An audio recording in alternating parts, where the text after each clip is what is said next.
Uh, Good morning, and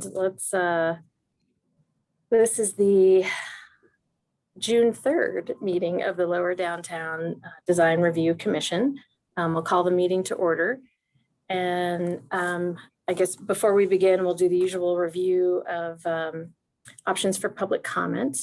So if you're joining by computer or tablet or smartphone, you should select the hand raise option to make a comment. If you're calling in by phone, you need to email landmark@denvergov.org with your name and phone number that you're using to call in and whatever project it is that you want to speak about. Or you can come sit with me in room 4I5 in the web building and provide testimony if you want that option. So let's then move on to introductions of commissioners. I'll ask each commissioner to provide their name and what position they serve on the commission. We'll go in alphabetical order, although I'll start with, my name is Jane Chrysler, and I am the preservation architect on the commission. And next we'll have Tom. I'm Tom Sella. I'm general contractor. And Mike. I'm Mike Coughlin, and I am in the developer position. Andy. Andy Duckett-Imke, preservation architect. And Fred. Fred Glick, property owner. And Steve. Steve Wild, business owner. Great. Thanks all. Next, we need to approve the meeting record for the May 6th, 2021 meeting. So moved. Awesome. Thanks, Fred. Do we have a second? Second. Thank you. So it looks like we need to do a roll call vote. Correct, Jen? Correct. Okay, thank you. So we'll start with Tom. And if you're in favor, say aye. Tom? Tom Sella, aye.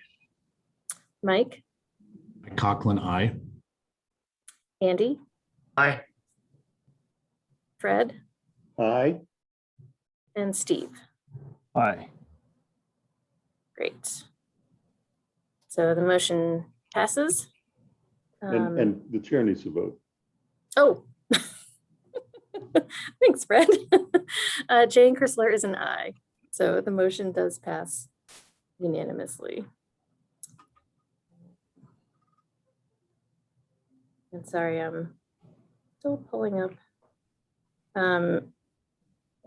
Okay, so the next item, what I'm trying to pull up is that we have consent agenda. I know we have 2 items on the consent agenda. I was just don't have the numbers of those agenda items in front of me. So Jen, do we have to read those numbers? I can read them for you. So that's 2020 CSP 009, 1331 17th Street, and that's a comprehensive sign plan, and 2021 COA 232, which is 1641 Market Street, a projecting sign.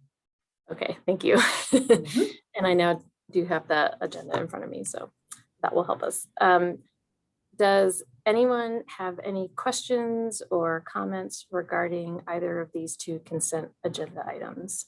And if so, or does anyone want to pull them off of the consent agenda and add them to the design review agenda?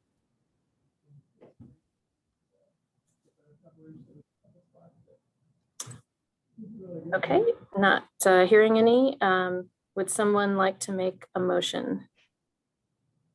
I'll move approval of the consent agenda. Thank you, Mike. Is there a second? I'll second. Thank you, Fred. So motion passes and the consent agenda is approved. Nope, you haven't voted yet. Oh my gosh. Sorry, guys. It's I'm all a right. little discombobulated. Let's do a roll call. Okay, we'll start with Tom Tom Sella, aye. and Mike. Mike Conklin, aye. And Andy, Aye. and Fred, Aye. Steve, Aye. and Jane is also an aye. So now we have passed the consent agenda. There you go. So if anyone is attending the meeting related to the consent agenda items, you can be excused. And now we can move on to the design review agenda. I'll review the process for everyone very quickly. The staff will begin by making a presentation of the project to the commissioners. That will be followed by questions from any commissioners to the staff. Then after that, applicant will have up to 10 minutes to make a presentation to the commissioners, and that will also be followed by questions from commissioners. After that, members of the public will have up to 2 minutes each to make any comments about the project. And at that point, staff can offer any clarifications as well. And then following that process, the commission will go into deliberation and we will remember to vote. So we'll call the first item on the design review agenda, and that is 2021 CSP 004 1616 Market Street. I think that's Crystal. Yep, that's me. Thanks. So this is for the proposed comprehensive sign plan for a new multi-tenant structure currently being built at 1616 Market Street. It's located at the corner of Market Street and 16th Street. And on the left, you can see an overview map showing its location in lower downtown with a red pin. And to the right is a rendering of the proposed structure. Let's see. So here's the location plan for all proposed signage. Almost all the signage will be located at the building base, and there's only one upper story wall sign proposed facing onto 16th Street. A variety of sign types are proposed for the CSP, including wall signs, the upper story wall sign, window and door signs, canopy signs, and projecting signs. So this is the Market Street elevation. On this elevation, you can see the variety of sign types proposed include wall, projecting, canopy, window, and door signs, and they're all located at the street level. And then this is the 16th Street elevation. So here you can see there's two proposed upper story wall sign locations that are located in purple. Though only one location is proposed to be used at a time. So they have an option between these two locations for the upper story sign, but just can use one at a time.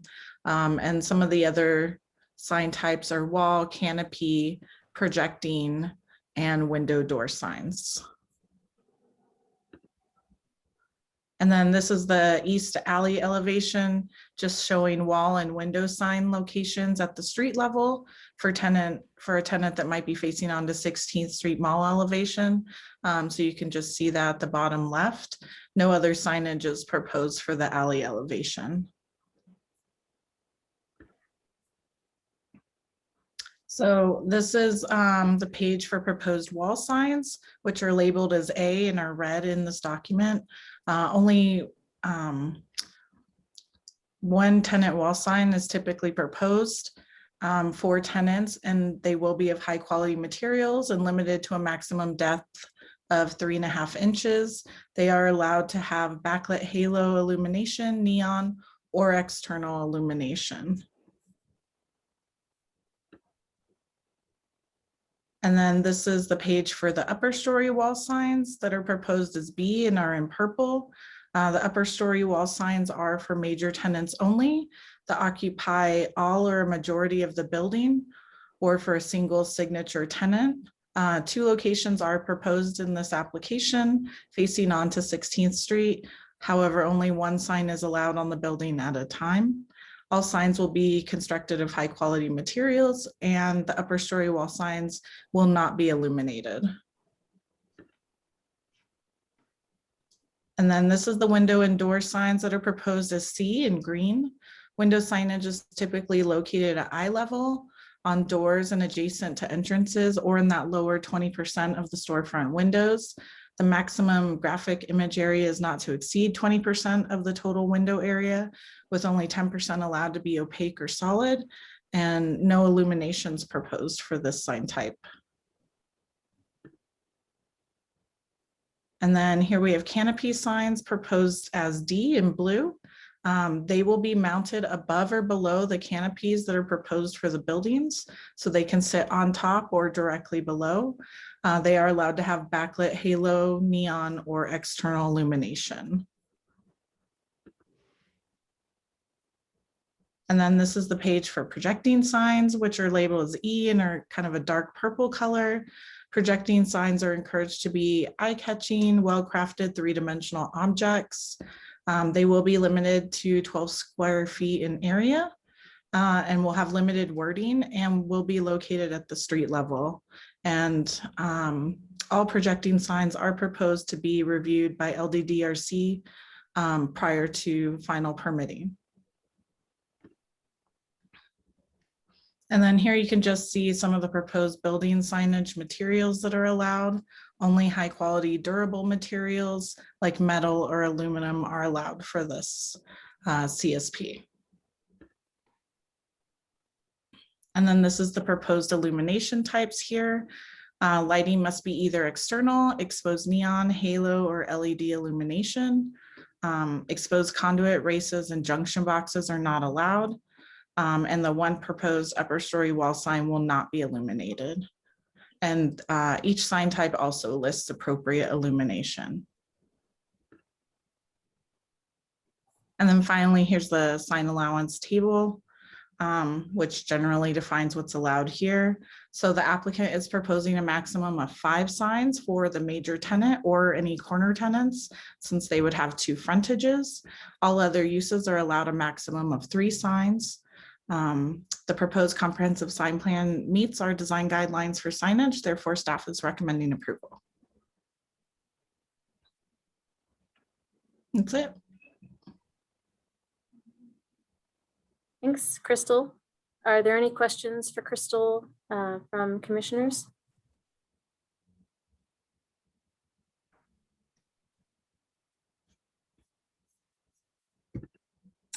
Okay. If there are no questions for Crystal, then we'd like to invite the applicant to come up and address the commissioners. And again, you've got up to 10 minutes, but you don't need to take the full 10 minutes if you don't want to. So are they on? Emily's moving them over. Oh, she's not a co-host. I gotta move them over. Sorry, Emily. There we go. Sorry, Bob. You are welcome to unmute yourself whenever, and Emily, I will fix that for the next one. And if you could also provide your name and address when you speak. Sure. My name is Bob Nagy. I'm with Tuxedo Design. We are representatives of the applicant or of the owner of the building.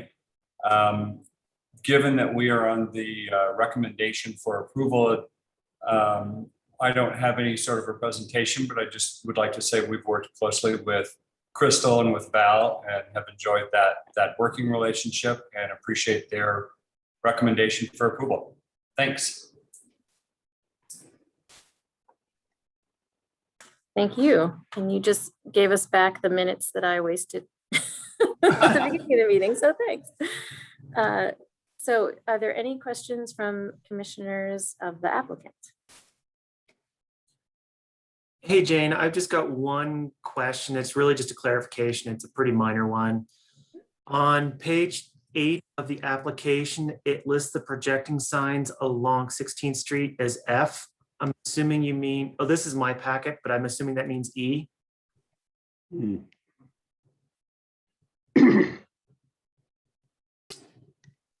You are correct, sir. Okay.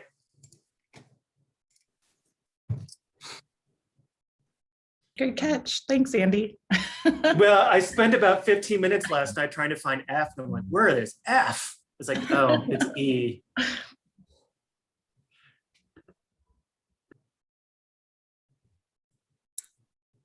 Any other questions or comments for the applicant?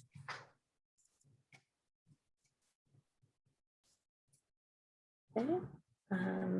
I am not seeing or hearing any.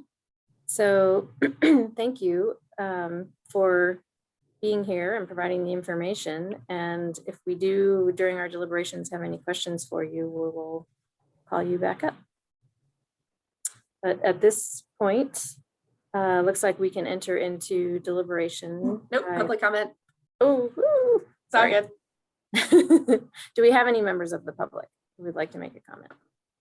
We have two people joining the meeting. I don't know if they're here. One of them's here for the next item, but I don't see any hands raised. If you'd like to speak on this one, please raise your hand on the hand raise function at the bottom of your screen. All right, that would be a no. Okay, great. Thanks. So without public comment, then let's move into our deliberation. And yeah, I'll open it up to any commissioners for any comments or discussion. Just one question. I'm supportive of this, given the small error in the document that Andy pointed out. Is that something that needs to be a condition, or can that just be fixed administratively if the motion is approved? We can have them fix it administratively. Right.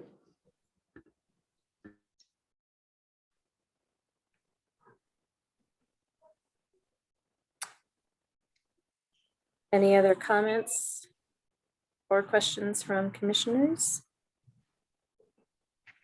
Jane, this may be the wrong time to bring this up, but I would like to point out to the staff that there's still an issue that's unrelated to this with that project where it meets the building on Market Street. The joint between the buildings needs to be evaluated because there's a historic structure that has been affected by the construction, and I wonder if that's being monitored. Yeah, it is. It's being monitored by me, and they shared with me what the proposed design is to close that gap, and it meets the guidelines, and it's something I can approve administratively. So, Okay. Thank you. Mhm. Great.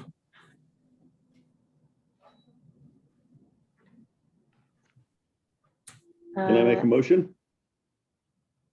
I think so. Fred, go ahead. I move to recommend approval of application 2021 CSP 004 for the comprehensive sign plan at 1616 Market Street as per design guidelines related to signage, presented testimony, submitted documentation, and information provided in the staff report. I second it. Okay, thank you for sounds like the motion was Fred and the second was Steve. Mhm. Any other comment on the motion? Otherwise, we can vote. So I'll do the roll call, and let's start with Tom. Tom Sella, aye. Mike, Conklin, aye. Andy, Andy, aye. Fred, Aye. Steve, Aye. and Jane Chrysler is an aye as well. So project is approved. The motion passes unanimously. And thank you again to the applicant and staff. Okay. That. The next item, Jesse is on vacation today, so Abby is standing in her place and will give the presentation. Awesome. Thanks, Jen. So that will be 2021 COA 237 1930 Blake Street.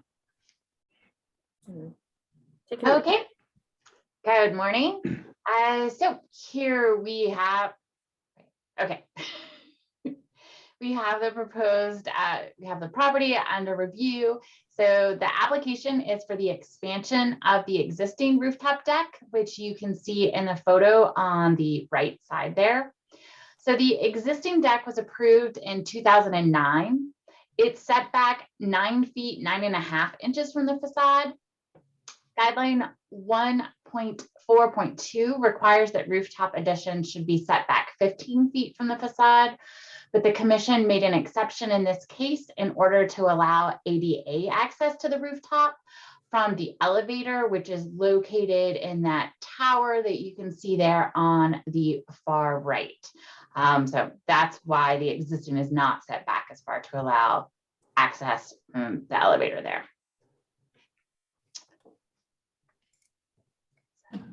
Oops. Okay, so here's photos showing the existing area of the rooftop where they plan to expand. So you can see there the existing seating. The rooftop deck is on the far left.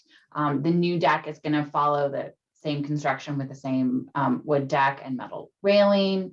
Then you can see the existing where they plan to build the new deck, and they're going to move the mechanical equipment to the rear of the roof.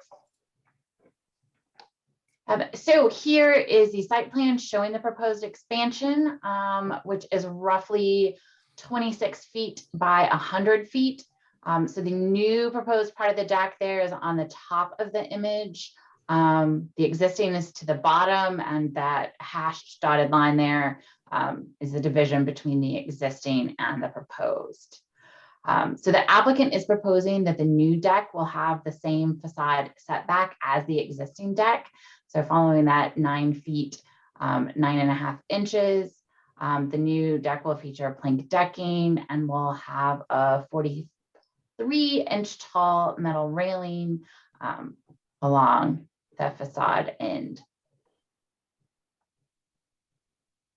So here are some proposed views showing what the finished rooftop deck will look like and visibility from the street then as well. So staff is concerned with the visual prominence of the deck expansion. Landmark staff recommends approval of the application with the condition that the rooftop deck expansion be set back 15 feet from the front wall of the building to meet guideline 1.4.1, which is that rooftop additions be visually subordinate, and 1.4.2, that rooftop additions be set back 15 feet. Staff do not feel that an exception needs to be made to the required setback here, since ADA access will still be available through the existing deck section and that connection to the elevator, and the continuation of the deck at the reduced setback will significantly increase the visibility of the rooftop deck. And let me know if you have any questions. I may or may not be able to answer them. Thanks, Abby. Are there questions for Abby from commissioners? You know, it's kind of surprising to me. I understand the original setback being allowed to accommodate that door on the penthouse. It's interesting to me that they didn't just create a access point there and then still set back the deck, once it accommodated access, instead of continuing it the entire length. But I'm not sure if people understand my distinction here, but it's interesting that they allowed the entire length of the deck to be in violation of the ordinance when it could have just been space for access. I think I can answer that. I think you're asking why that happened. What's the history there? Just as a reminder, this is for Q&A. If you want to, if you have wait on like opinions until deliberation. But I think I'm the one who took this project maybe like 5-6 years ago, and I think the history of it is that they needed to have an accessible route for a good portion, because you can see, let me move the slides real fast. Yeah, so you can see right over here, they needed to have an accessible access here. And then the commission decided that it would be a little bit more jarring to set it back, I believe, at a kind of different angles, and to have a unified front would be more consistent. This may not have been something I worked on. This may have been something that happened a few years before me. This and another project are very similar, and I am confusing the two, I believe. So it might have been more like 8 years ago, but the person that worked on this filled me in when I was working on the other project, if this was not the project I worked on. Can I ask a question on staff's recommendation? If we're looking at this particular plan right here, the existing railing, I'm just asking if this is what staff is saying in the recommendation. The existing railing would remain. So at the dotted line, that's kind of at the midpoint of the space, and I'm going to call that top of the page, that would step back like an additional 6 feet and then continue to the north. Okay. Correct. So yeah, that top section there, that railing that you see on the far left side, that would be pushed back. So you would get then a jog where the dotted line is, that it would jog back and then would be set back further on that section. Okay. And this is I'm a little confused by this. Is this a wall structure like at the midpoint, or is that just a reference line? Well, Like currently, there is a wall structure there. I believe this is to be removed. You could ask the applicant for clarification on that. You can see that currently there is a wall structure there. Okay. Yeah, I had the same question, Mike. The wall is to be removed. This is Russell Ely. Well, we're still in questions of the staff, so we'll get to applicant testimony in just a minute. So, any other questions for Abby or Jen?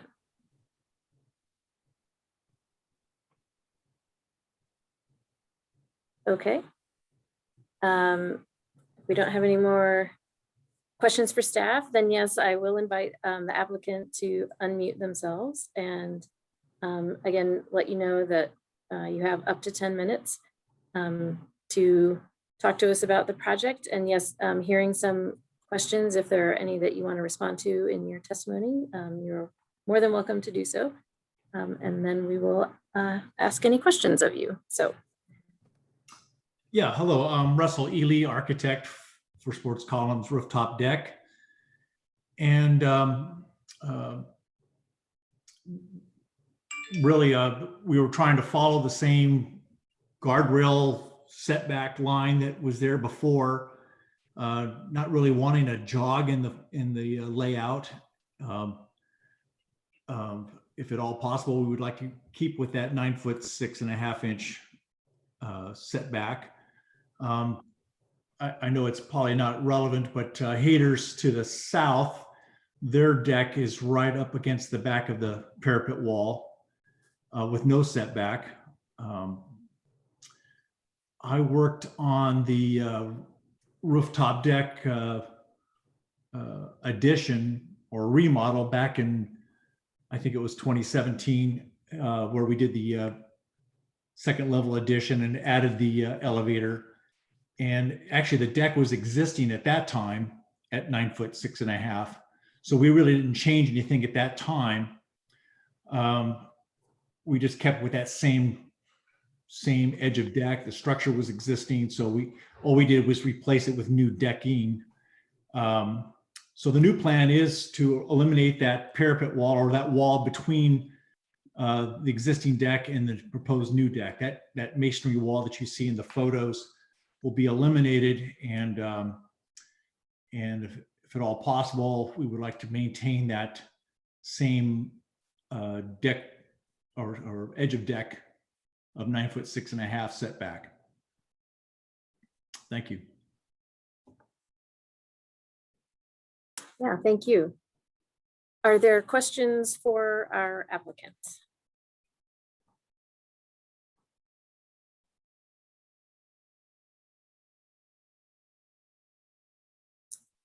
Can I make a little comment about, thank you, Russell, for jogging my memory on this. It was haters that my colleague worked on.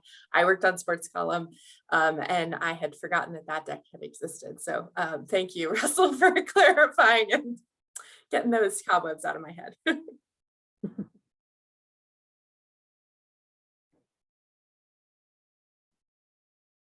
Okay, well, if doesn't look like we've got any questions for the applicant.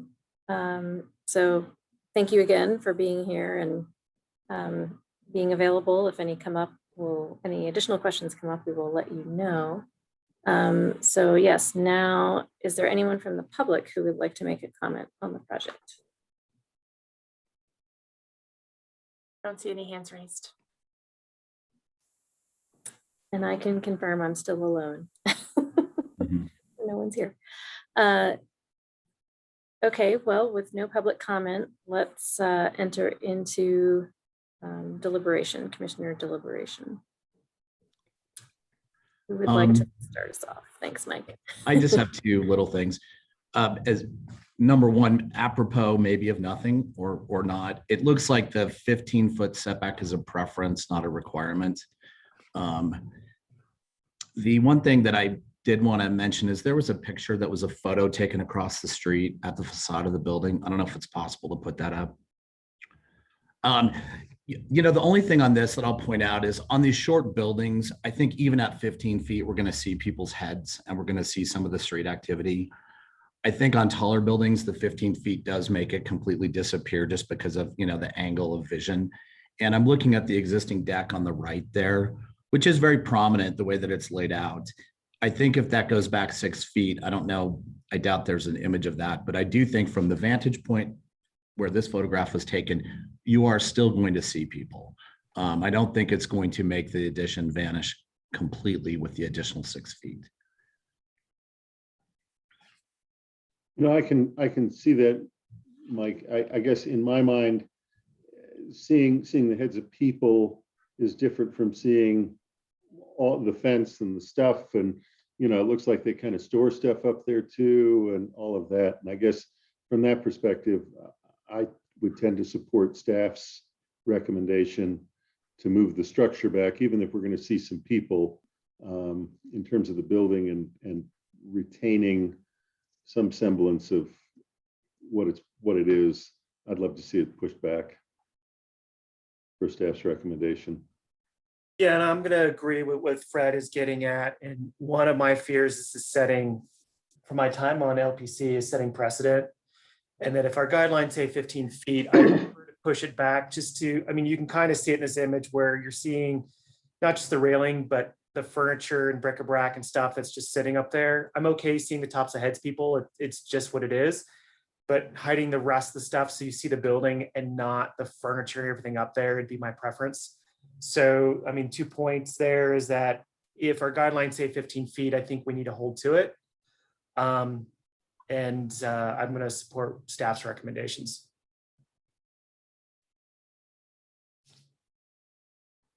Yeah, I'll just add, I agree with that, Andy. And I think what it gets down to is the concept of subordinate in our guidelines. And I think having that extra setback will help make that addition subordinate.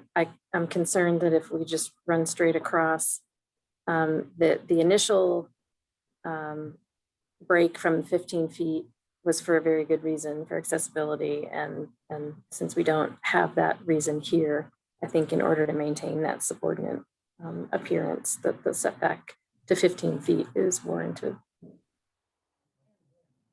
I'd also note that it appears to run along a natural break in the building as well. So there's kind of a natural, it appears there's a natural break for the shift back to 15 feet as well.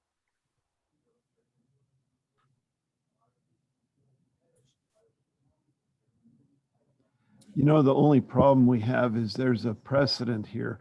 And I think the precedent was wrong, quite frankly, because they could have created ADA access without running it the entire length of the existing deck. It could have been much shorter and less prominent. But I'm gonna back off of that and go with the comments that everybody's made so far, that now we need to abide by the guideline.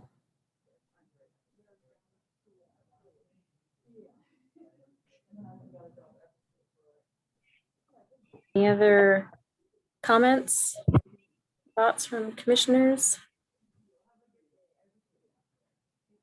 Okay, would someone like to make a motion? Sure.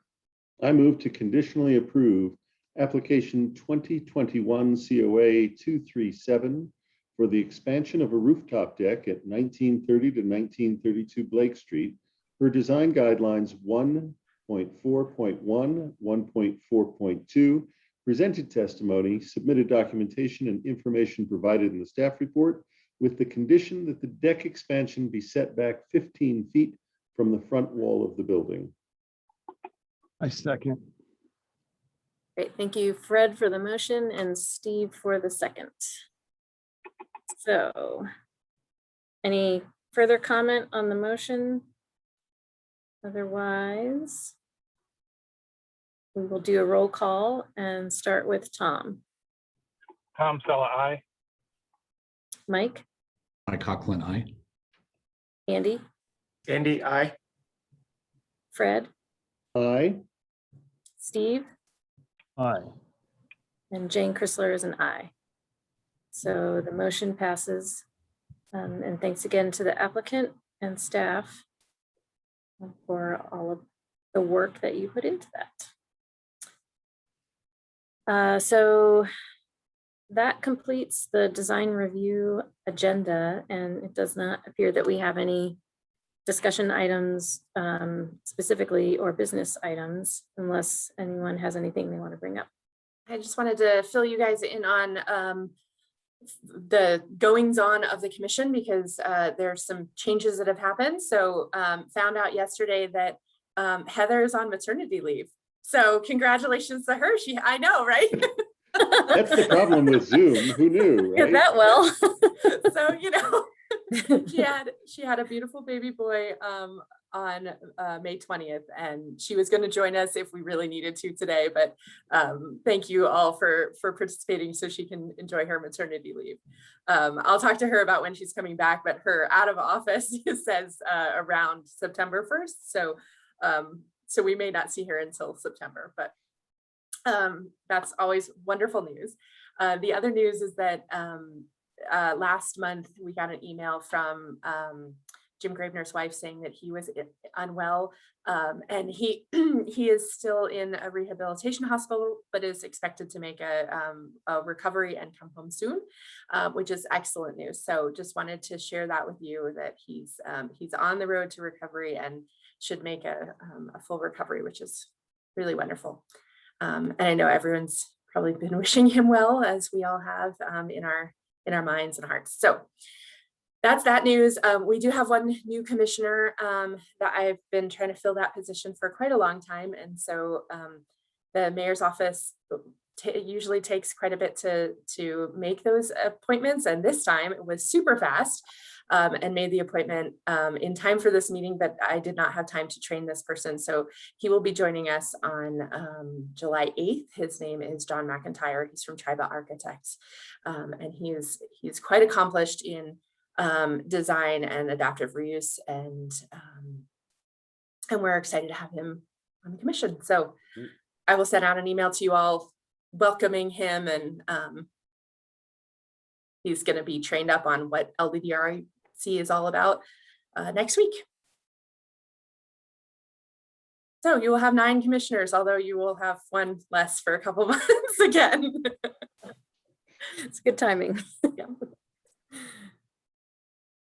That's it. And just, do we need to, is there any update about, given my Yeah. listening? Great, yeah, thank you, sorry. And I just created an agenda for the July 8th meeting that says virtual meeting with in-person options. So that must have been a holdout agenda draft that we had. So I'm sorry that got confusing. Neither Emily nor I noticed that. So this is why we have someone in the web building, just in case. You never know. Yes. Well, so I don't have any updates. I do know that City Council is going to be having in-person meetings again starting in June.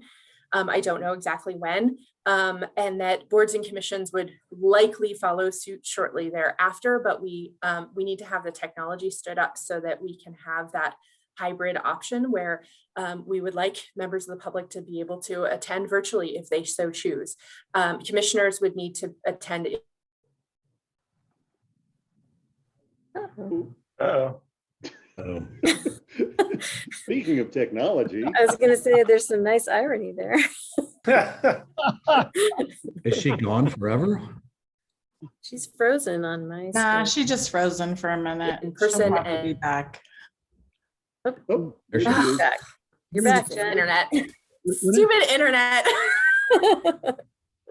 I can hear all of you. I can see everyone. Anyway, all right. So just in case the internet freezes, we need to have in-person people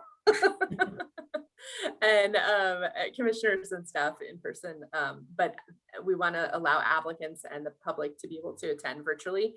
So because of that, we're going to be purchasing equipment, and it will take quite a bit for that to happen. So to be installed and all that stuff. So stay tuned. I don't have a start date yet. I would suspect at this point, maybe August, but maybe more likely September, before we have all of that technology in-house and set up.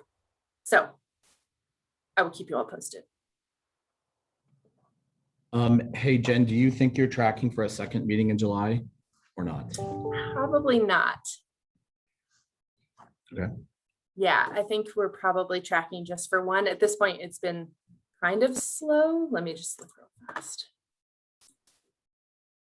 We're off public, right? No public. We're still recording. We are, okay. Yeah, so no, we don't have any applications in at the moment for that agenda. I'm just curious if the workload's down as an indication of reduced projects moving forward. So our workload is up. It's just that Lodo is down. Everyone who has spent the last 18 months at home is doing everything they possibly can to their houses. And so we are just dying in terms of renovations and work on houses and demolitions, because people are still buying houses and demolishing them and building their dream house, which is great. So fine. Right, but this is mostly a commercial issue.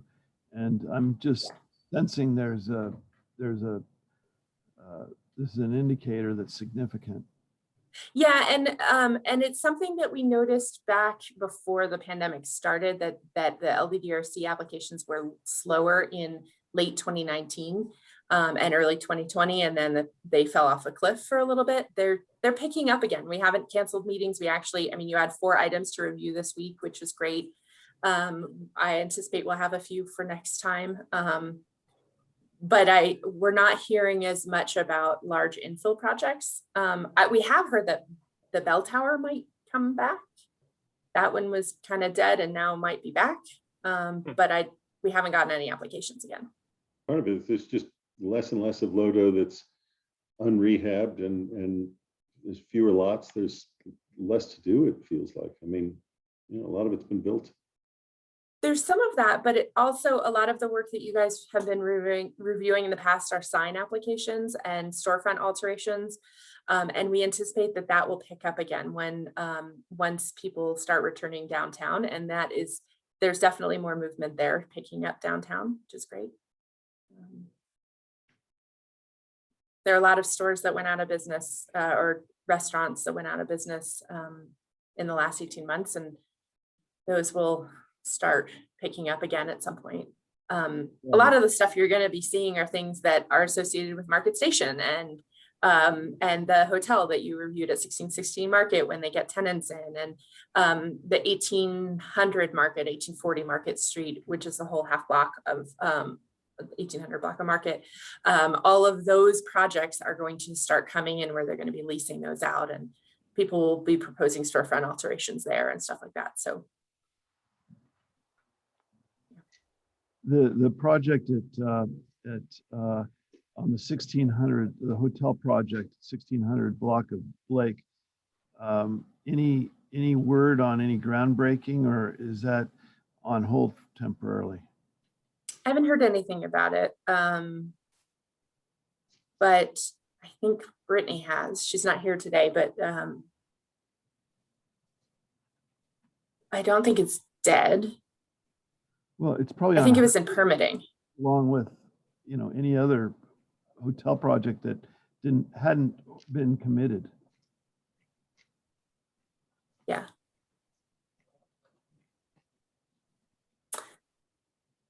So we'll keep monitoring. I mean, if we'll let you guys know if there's we need to cancel any meetings and things like that. But I do anticipate that things will be picking up for projects in Lodo soon. We hope economically.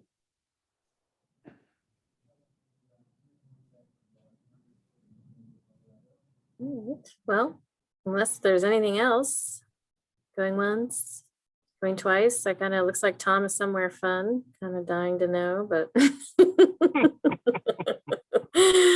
otherwise we will adjourn the meeting. So our meeting is Thanks, adjourned. guys. See ya.